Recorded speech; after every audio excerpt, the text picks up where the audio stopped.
자, 이제 2024년의 기출문제입니다. 2023년은요, 사실 어려운 문제가 별로 없었습니다. 별로 없었고, 한 회당 한 개 정도는 상당히 낯선 게 있었는데, 그거 틀린다고 해도 나머지가 쉬웠기 때문에 좀 괜찮았는데, 2024년도에 살짝 좀 바뀐 게 있어요. 볼게요. 1회 기출문제예요. 간접 질문 방법의 종류 두 가지를 쓰시고, 이것도 웬만한 사회조사 분석사 책엔 잘 안 나오는 내용입니다. 나왔고요. 폐쇄형 질문, 이건 쉬운 문제. 면접조사와 이건 단골 문제. 집단조사도 쉬운 문제. 조작적 정의의 개념은 쉬운데 이게 뒤에 이게 뭐지? 라고 하는데 그 응용 문제. 처음 보는 거지만 어렵지 않습니다. 칭화 표본 추출, 이거는 또 항상 나오는 단골 문제.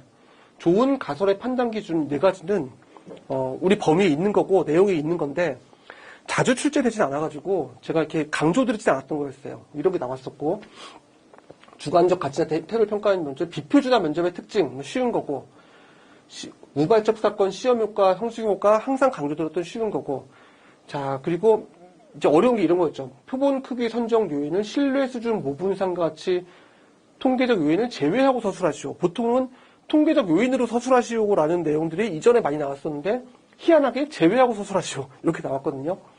근데 보면은 낯선 게 좀 있긴 하지만 대체적으로는 그래도 우리가 기존에 나왔던 그 기출문제 위주로 나왔고요. 보면 어쨌건 풀면은 다 합격할 수 있는 그런 문제들이었습니다. 간접 질문. 근데 이게 처음부터 낯선 게 나와가지고 우리가 좀 당황을 했을 거예요. 간접 질문이라는 건요, 제가 직접적으로 뭔가를 물어보기 쉽지 않은 이제 상황에서 뭔가 여러 가지 상황이 있겠죠. 정치적 신념, 개인적 비밀, 성적인 얘기 이런 것들 직접적으로 물어보기 쉽지 않은 상황에서 간접적으로 이제 하는 건데, 예를 들면 투사법, 어떠한 상황을 놓고서 태도나 의견을 보는 건데요. 공산주의, 종교 이런 것들 민감한 거잖아요. 민감한 것인데 이 단어를 두고 떠오르는 말들이 어떤 것이 있습니까?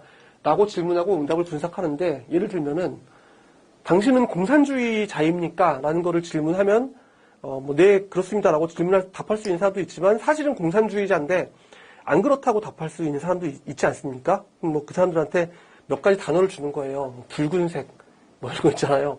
또 그들이 쓰는 단어 있지 않겠습니까? 혁명 잘 모르겠어요. 근데 그런 것들을 주고서 이 단어를 통해서 떠오르는 뭔가를 쓰십시오라고 했을 때 나오는 단어들이 붉은색, 열정적이고 어쩌고 이렇게 붉은 악마 나올 수도 있지만 뭔가 이념이라든지 이런 게 나오면은 이 사람은 공산주의에 대한 신념이 좀 있는 사람이구나 이런 식으로 할 수 있는 그런 게 투사법.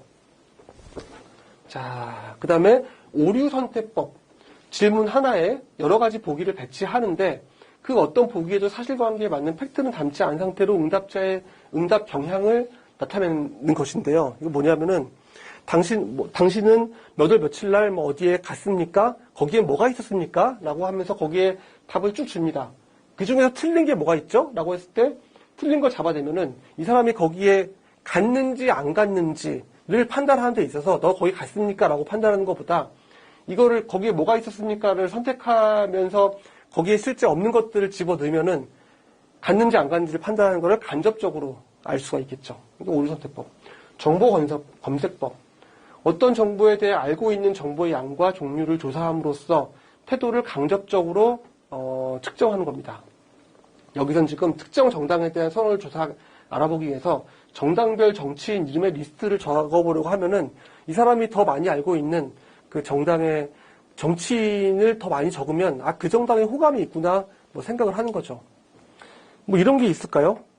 당신이 알고 있는 액션 배우의 이름을 적어보세요. 당신이 알고 있는 코미디 배우의 이름을 적어보세요. 당신이 알고 있는 야동 배우의 이름을 적어보세요. 라고 했을 때 가장 많은 배우의 이름을 적은 카테고리가 그 사람이 제일 관심 있는 거지 않겠습니까? 그런 게 정보 검색법입니다. 좀 사회조사 분석사 시험에서 흔히 나오지 않고 거의 처음으로 보는 질문인데 그래도 첫 회에 1번 문제로 나왔습니다. 얼마나 당황했겠습니까? 이때 시험 보셨던 분들은. 그래서 모르시면은 틀리는 거고, 제가 저희 교재에도 없는 내용이긴 한데요. 이 정도까지 공부를 해야 되나라는 생각이 들기도 하지만 기출이기 때문에 이제 그 2025년도 교재에는 포함을 시킬 예정입니다. 예정이고요. 그리고 간접 질문에 대한 내용, 어쨌든 처음 나왔으니까 앞으로도 나올 가능성이 좀 있다라고 보시면 되겠습니다. 폐쇄형 질문의 의의와 장단점, 단골 출제 문제입니다. 폐쇄형 질문, 객관식을 떠올리면 된다고 그랬죠. 물론 객관식과 폐쇄형이 모두 같은 내용은 아니지만 이렇게 떠올려도 큰 문제 없다고 말씀드렸습니다. 객관식, 응답자가 답하기 쉽고 시간 소요가 적다. 코딩이 쉽다. 집계가 쉽다. 자료 해석이 객관적이다. 응답 오류도 적다. 사적이나 민감한 질문에도 답을 할 수 있죠. 어쨌건 다 번호를 찍는 거니까. 단점, 진정한 생각을 반영하여 진정한 생각이 그 선택지에 반영되어 있지 않을 수도 있고, 배열 순서에 따른 응답 오류가 발생할 수도 있고, 그 다음에 응답 범주 내에서만 선택해야 되니까 그 외의 것은 답할 수가 없고, 깊은 질문을 할 수가 없다. 그 다음에 프로빙을 할 수가 없다. 이런 것들 등등등등이 단점으로 또 꼽히게 될 것입니다. 생각나시는 거를 그냥 객관식을 떠올리면서 아이고 문제 쉽겠네, 코딩하기 쉽겠네, 해석 객관적이겠네 이렇게 쭉 떠올리시면 어렵지 않게 하셔야 되는 문제고, 이 어려운 낯선 문제와 이 쉬운 문제가 똑같이 5점이거든요. 그러니까 여기서 너무 좌절하지 마시고 모른다고 이런 걸 맞추면 돼요. 맞추고 이런 걸 맞추면 돼요. 면접조사와 비교한 전화조사의 단점 얼마나 많이 했습니까? 면접, 전화, 우편, 등등등 많이 있잖아요. 전화조사는 짧게 할 수가 있겠고 설문 분량에 제한이 있고 심도 깊은 질문할 수가 없는 게 전화기 붙들고 오래 얘기하기 쉽지 않죠. 그 다음에 응답자가 진짜 그 사람인지 성실하게 응답하는지 모르겠고, 그 다음에 보여주면서 할 수도 없고. 근데 면접조사는 이렇게 시청각적으로 보여주면서 할 수 있잖아요. 그리고 무성의한 응답 중간에 포기할 수 있고, 그리고 내가 전화 걸었던 사람이 그 사람이 받은 것인지 다른 사람이 받은 것인지 알 수 없는 단점이 있다. 입니다. 이런 문제는 틀리면 안 됩니다. 이 문제는 꼭 맞추셔야 되고. 집단조사의 장단점, 23년도에도 많이 나왔던 문제였죠. 사람들을 쭉 모아놓고 한자리에 모아놓고 그 사람들한테 같은 질문지를 쫙 뿌린 다음에 응답을 하시오라고 하는 건데 똑같은 문제가 또 나왔습니다. 그래서 한꺼번에 설명할 수 있어 경제적이다. 그 앞에 있던 거 그대로 갖다 붙인 거예요. 같은 상황에서 같은 질문에 응답함으로 일관성이 있다. 추가 질문 보충 설명을 동일하게 할 수 있다가 객관적이 되는 거고, 단점으로는 같은 시간 같은 장소에 대상자를 한꺼번에 모으는 게 쉽지가 않겠죠. 그러려면은 돈도 많이 줘야 되고 지급해야 되니까 비용이 좀 더 발생할 수가 있고, 그리고 자기들끼리 웅성웅성 떠들어가지고 야 3번 단 뭐냐, 2번 단 뭐냐 하면은 왜곡 가능성도 있고, 이런 것들이 단점이다. 자주 나오는 문제니까 이런 문제 꼭 맞추셔야 되고요. 우리는 조작적 정의가 뭔지를 알고 있죠. 개념적 정의. 자, 필기시험에도 많이 나왔던 거고 실기시험도 중요한 거예요. 조작적 정의. 이거는 사전에 나오는 정의, 사전을 찾아봤을 때 나온 정의. 조작적 정의는 그 사전에 나온 거를 숫자를 부여하는, 예를 들어서 브랜드 인지도이다. 이걸 사전에 찾으면은 브랜드 인지도라는 정의가 나올 겁니다. 브랜드 인지도란 사람들이, 대중들이 브랜드를 얼마나 알고 있으며 얼마나 그것을 몇 번 떠올릴 수 있는 그런 것을 의미한다라고 사전처럼 나오는 게 개념적 정의. 조작적 정의는 이 개념에 대해서 숫자를 부여하는 거죠. 브랜드 인지도란 같은 제품을 살 때 동일한 브랜드를 10번 중에 8번 사는 것을 브랜드 인지도라고 한다. 이런 식으로 숫자로 주는 것인데, 근데 문제는 사회경제적 지위에서 가장 일반적으로 사용되는 변수 2가지를 기술하시오라는 이 문제는 우리가 이 사회조사 분석사 기출에서 흔히 보지 않았던 그 문제들입니다. 그렇기 때문에 일단 조작적 정의의 개념을 쓸 수 있잖아요. 조작적 정의란 개념적 정의를 측정 가능한 형태로 변환이라는 요 문구가 들어가야 됩니다. 요 문구가 들어가면은 웬만하면은 이 개념에 대한 점수는 줄 거예요. 나머지는 좀 부차적인 문제고요. 측정이 가능한 형태로 변환하는 것을 뜻한다. 그리고 사회경제적 지위에서 일반적으로 사용되는 사회경제적 지위라는 어떤 개념을 측정하기 위한, 이거를 측정하기 위한 조작적 정의는 무엇이 있냐? 그러면 뭐 가능한 변수는 소득, 자산, 교육 수준, 직업 이런 것들을 측정한다면 소득은 0원부터 뭐 연봉 뭐 10억 원 이렇게 있을 수 있잖아요. 자산도 0원부터 연봉 뭐 자산 100억 원 해서 하면 숫자로 측정이 가능하지 않습니까? 숫자로 측정이 가능한 것이기 때문에 그런 변수 2개, 요거 중에서 2개 정도만 써주면 되겠다. 가 5번의 답이었고요. 절대 어렵지 않은 문제인데 낯설 뿐입니다. 낯설기 때문에 우리가 사회조사 분석사 그 필기시험, 실기 필답형에 가면요. 시간이 많아요. 저도 봤잖아요. 저도 예전에 시험 봤지 않겠습니까? 시간이 많고, 보통 한 30분에서 1시간 사이에 다 나갑니다. 아마 2시간인가 그럴 텐데, 1시간 넘게 인사는 별로 없어요. 그러니까 시간이 충분히 많이 있으니까 급하게 막 쓰실 생각하지 말고요. 일단 잘 모르겠다 하면 넘어가고, 그 다음에 다시 돌아와가지고 보면은, 이게 결국 이거 묻는 문제네. 사회 경제적 지위를 측정하려면은 소득을 알고 자산을 알아야지. 이런 문제네. 라고 이제 그 생각을 할 수가 있잖아요. 그렇게 하시면 되니까 너무 모르는 문제 막 붙잡고 있지 마세요. 그리고 한 바퀴 돌고 오면은 알고 보면 쉬운 문제 되게 많다. 자, 6번. 층화 표본 추출, 집락 표본 추출 방법의 정의와 특징을 쓰시오. 매회 빠지지 않고 나오는 문제입니다. 확률 표본 추출 방법, 비확률 표본 추출 방법. 몇 번 강조했었죠. 단군 계층, 편판할능, 단순 무작위, 군집, 계통, 층화, 편의 표본 추출, 판단 표본 추출, 할당 표본 추출, 눈덩이 추출인데 이것에 대한 각각의 내용과 예시와 다 알고 있어야 된다. 내용이 많긴 하지만 매회 시험에 출제가 되니까 절대 포기해서는 안 됩니다. 이거를 포기하고 그 사회조사 분석사 시험에 붙을 수 없습니다. 자, 보면은 층화 표본 추출 방법, 층화죠. 집락 표본 추출 방법 여기 없는데, 군집 표본 추출 방법이 집락 표본 추출 방법 같은 단어입니다. 집락.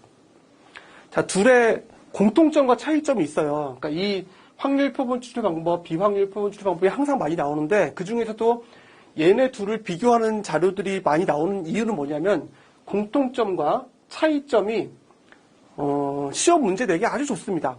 공통점은 뭐냐면은 일단 각각의 층을 나눈다. 그리고 집단으로 나눈다. 는 공통점이 있습니다. 우리가 A라는 학교 1학년 학생들의 키를 알기 위해서 1반부터 10반까지 예를 들어서 이렇게 반이 쭉쭉 있잖아요. 1반, 2반, 3반, 점점점점 10반까지 있다. 총 30명씩 10반이 있어서 300명인데 이 키를 전부 다 300명을 다 조사하려니 너무 귀찮아서 30명만 조사하고 싶다.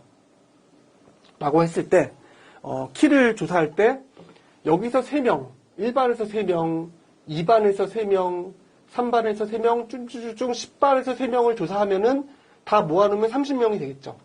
그럼 얘네들이 이 10반까지의 30명이 이거를 대표를 할 수가 있겠죠. 이 집단을. 대표가 할 수 있는 게 층화 표본 추출. 그 다음에 1, 2, 3, 4, 5, 6, 7, 8, 90반 중에서 그냥 한 반만 랜덤으로 돌렸더니 7반을 뽑아라. 7반만 데려다가 조사하면 얘네들 30명이잖아요. 이게 군집 표본 추출 또는 집락 표본 추출 이렇게 되겠죠. 그래서 정의는 이제 그렇게 쓰면 되는 거예요. 어디냐? 층화 표본 추출은 여러 개의 층으로 나누고 각 층에서 무작위 표본을 추출한 방법이다. 그리고 집락 표본 추출 방법은 여러 개의 그룹으로 구성되어 있고 성격이 유사할 때 그 중에 하나를 표본으로 선정하는 방법이다. 여기서 중요한 단어는 집락 표본 추출, 그러니까 군집 표본 추출은 집단 내에서는 다르고 집단 간에서는 동질적이어야 이 집단이 1반, 2반, 3반, 10반이 예를 들어서 키가 작은 순서대로 1반부터 10반까지 키 순서대로 배치를 했다. 라고 하면은 집락 표본 추출 방법을 쓰면 큰일 나겠죠. 예를 들어 랜덤으로 1반을 뽑았는데 얘네들 키는 165cm구나. 근데 사실은 10반은 180부터 185까지 막 이렇게 있으면 잘못된 거잖아요. 집단 간에 동질적일 때에 집락 표본 추출을 써야 되고 집단 내에는 이질적일 때, 집단 내에 그러니까 일반에서도 키가 150부터 180까지 있고, 뭐 10반에서도 151부터 뭐 179까지 있고, 이런 식으로 됐을 때에 사용하는 게 집락 표본 추출 방법이고, 층화 추출 방법은 반대로 얘네들이 서로 그 집단 내는 동질적, 집단 내에서는 똑같고 집단 간에 다를 때에 그래야 여기서도 뽑고 다르니까 여기서도 뽑고 여기서도 뽑아야 층화 표본 추출돼가지고 이 전체를 대표할 수 있는 표본을 뽑을 수가 있는 거죠. 그 차이입니다. 그래서 잘 모르면은 그랬으면 안 되죠. 그냥 잘 알아야 됩니다. 무조건 잘 알아야 돼요. 이거는 잘 모르면 어떻게 쓰세요 하는 그럴 내용이 아니라 무조건 알아야 돼요. 정의와 특징은 집단 내 이질적, 집단 간 동질적, 그 다음에 층화는 집단 내 동질적, 집단 간 이질적일 때 이 내용을 꼭 아셔서 쓰셔야 됩니다. 자, 그리고 뭐 특징으로 봐서 층을 잘못 나누면 안 된다. 뭐 층에 대한 기본적인 지식이 있어야 한다. 이런 것들이 좀 단점으로 이제 작용을 하겠죠. 자, 어쨌든 간에 이게 다 아셔야 돼요. 단군 계층, 안 써놨나? 단군 계층 편판할 눈에 대한 정의와 예시와 장점과 단점과 비교와 이런 거 전부 다 할 줄 알아야 되는 이유는 뭐냐? 매회 한 문제씩 꼭 나오니까. 자, 좋은 가설의 판단 기준 4가지를 기술하십시오. 가설은 규모 가설과 대립 가설이 있었죠. 그거의 좋은 가설의 판단 기준인데 약간 이거는 외울 수 있는 거라기보다는 그냥 상식적으로 판단을 해야겠죠. 뭐 옳고 그름을 판정할 수 있어야 한다. 너무 당연한 거는 안 된다. 뭐 동어 반복적에서 안 된다. 뭐 계량화가 가능해야 한다. 우리 필기시험 때 객관식으로 많이 했었죠. 예를 들면은 사람은 죽는다. 이런 것들은 가설이 될 수 없다. 왜냐하면 너무 당연하니까. 계량화가 가능해야 한다. A가 B보다 예쁘다. 이런 거 안 되죠. 계량화가 어떻게 가능합니까? 옳고 그름을 판정할 수 있어야 한다. 뭐 A는 서울에 있으면서 B도 부산에 있다. 이런 것들은 뭘까요? 이거는 뭐 하여튼 현실적으로 가능하지 않죠. 그래서 간결해야 되고 뭐 쉬워야 되고 연구 문제를 해결할 수 있어야 되고 이런 것들에 대한 내용들은 굳이 외우기보다는 가설은 어때야 하는가에 대한 생각을 개념을 머릿속에 집어넣고서 이렇게 생각나는 걸 쓰시면 되는데 이 많은 것 중에 4가지만 쓰면 되잖아요. 제일 자신 있는 거 4가지를 쓰시면 되겠습니다. 자, 대상자의 주관적 가치나 태도를 평가하는 면접 중 저는 쓸데없는 내용이고요. 비표준화 면접의 특징 4가지를 쓰시오가 이제 문제죠. 이게 또 23년도에도 출제됐고 해마다 한 개씩은 꼭 출제되죠. 해마다 한 개씩은 출제되기 때문에 알아야겠죠. 표준화 면접은 뭡니까? 이거는 질문지와 체크리스트를 두고서 면접을 하면서 체크 해나가는 게 표준화 면접. 비표준화 면접은 그런 게 없습니다. 대체적인 이 사람과의 면접을 통해서 대표적으로 뭐가 있을까요? 입사 면접. 이 사람이 우리 회사의 인재상과 어울리는 사람인지를 면접을 하시오. 이런 거예요.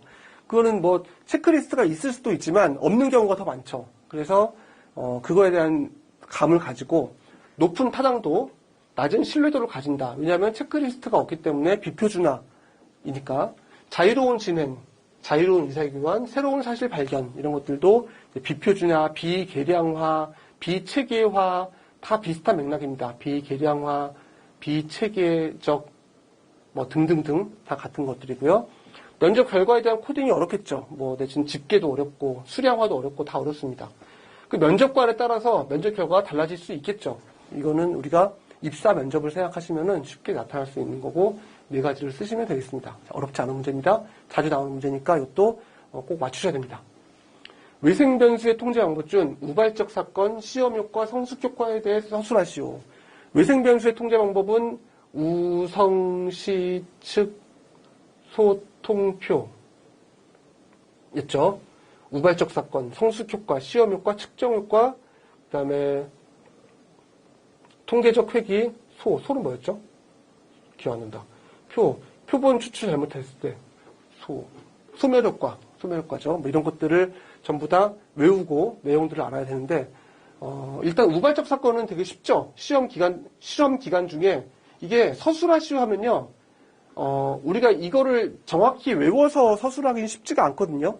우리가 감은 알고 있는데 이렇게 표현하는 게 쉽지가 않아요. 그래서 최대한 표현을 하고 예를 들어 라고 하면은 이 내용에 대해서 우리가 좀 더 알고 있다. 물론 예를 안 들어도 됩니다. 아주 사전적으로 아주 예쁘게 표현할 수 있으면 예를 안 들어도 되는데 예를 들어주는 게 좋아요. 그리고 서술하고 예를 드시오. 뭐 예를 들어 서술하시오. 이런 식으로 나올 수가 있거든요. 그러니까 항상 예를 그냥 드세요. 예를 그냥 막 들어요. 무겁지 않으니까 막 들어 그냥. 들고 실업률을 줄이기 위한 고용훈련 프로그램을 시행하는데 예기치 못한 금융위기로 갑자기 실업률이 현저하게 높아질 경우 뭐 다 예가 있죠. 소멸효과, 뭐 노인들의 치매 약을 개발했는데 노인들이 그 시간이 지날수록 돌아가셔서 없어진다. 뭐 이런 것들 다 있잖아요. 다 외워야 됩니다. 그리고 시험효과랑 성숙효과는요. 항상 같이 외우는 게 좋습니다. 시험효과는 처음에 처치를 하고 측정이 반복되면서 첫 실험과 두 번째 실험을 해가지고 비교를 하는 건데 이 기간이 너무 짧으면 이전에 실험했던 거를 이후에 실험에서 기억을 하잖아요. 그래서 그게 시험에 영향을 미치는 효향이 이제 시험 효과인 거고 성숙 효과는 이게 너무 긴 겁니다. 이때 실험을 하고 한참 있다가 실험을 또 했더니 뭐냐면은 이 기간 동안에 자연적으로 뭔가 개선이 된 거였죠. 예를 들어서 시험을 봤을 때 우리 토익 시험 같은 거 볼 때 짧은 시간에 계속 봐야 돼요. 왜냐하면은 그 시험에 대해서 익숙해지기 위해서 그 시험 효과를 우리가 역이용하는 거거든요. 성숙 효과는 뭐냐면 이 시험을 보고 한참 있다가 뭐 아이들에게 특별한 영어 교육을 시킨다라고 하는데 뭐 1년 후에 검사를 해봤더니 훨씬 더 영어 실력이 높아졌다라고 하면 내가 실시한 특별한 영어 교육 효과 덕분인지 아니면 그 기간 중에 자연스럽게 아이들이 영어를 접해서 그런 건지에 대한 거를 판별하기 어렵지 않습니까? 뭐 그런 게 이제 성숙 효과가 되겠죠. 그래서 이전 실험과 이후 실험 사이에 시간이 클 경우 발생 가능성이 높고 이거는 동일 실험이 짧은 시간 내에 반복될 경우 높다. 이 차이와 유사점과 차이점으로 구분하시면은 좀 이해하기 쉽고 숙지하기도 쉽습니다. 자, 표본 크기의 선정 요인을 신뢰 수준, 모분상과 같은 통계적 요인을 제외하고 서술하시오. 아까 말씀드렸죠. 보통은 통계적 요인으로 서술하시오인데 이건 제외하고 해요. 표본 크기의 선정을 어떻게 하는가, 얼마나 많은 선정을 해야 되는가, 뭐 이런 것들인데 제일 먼저 떠올라야 될 거 뭐냐면 소요되는 시간, 비용, 인력입니다. 그래서 시간과 비용과 인력이 많으면은 사실 표본을 많이 뽑을수록 좋습니다. 그래야 그 표본 오류가 적어지죠.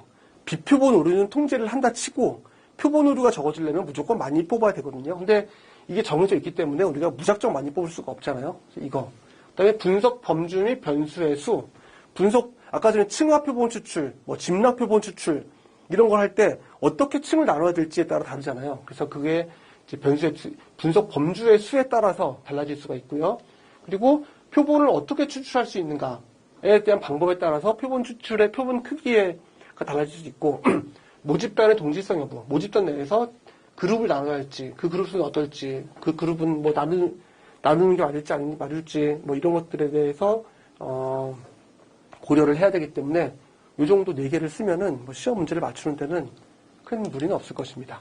자, 여기까지가 24년도 1회 기출 문제였습니다. 24년도는 1회가 쉬웠어요. 2회, 3회가 되면 조금 난이도가 올라갑니다. 근데 쉽다고 좋아할 게 아니라 어렵다고 슬퍼할 것도 아니라 그랬죠. 어려우면은 부분 점수라든지 점수의 인정폭을 넓히는 경향이 있고 좀 쉬우면은 좀 엄격하게 채점하는 경향이 있습니다. 그러니까 이들도 사실 우리가 말하는 측정이 정확하지 않을 수 있어요. 그렇기 때문에 끝까지 포기하지 마시고 내가 아는 거는 뭐든 적어놓고 오시고 모르면은 지어서라도 뭔가 적어놓고 오시면 합격하는 데 도움이 될 수 있습니다. 그리고 이 시험이 전부가 아니잖아요. 작업효까지 있잖아요. 그러니까 끝까지 포기하지 마시는 게 이 시험을 잘 보는 여러 요건 중에 하나입니다. 예, 감사합니다.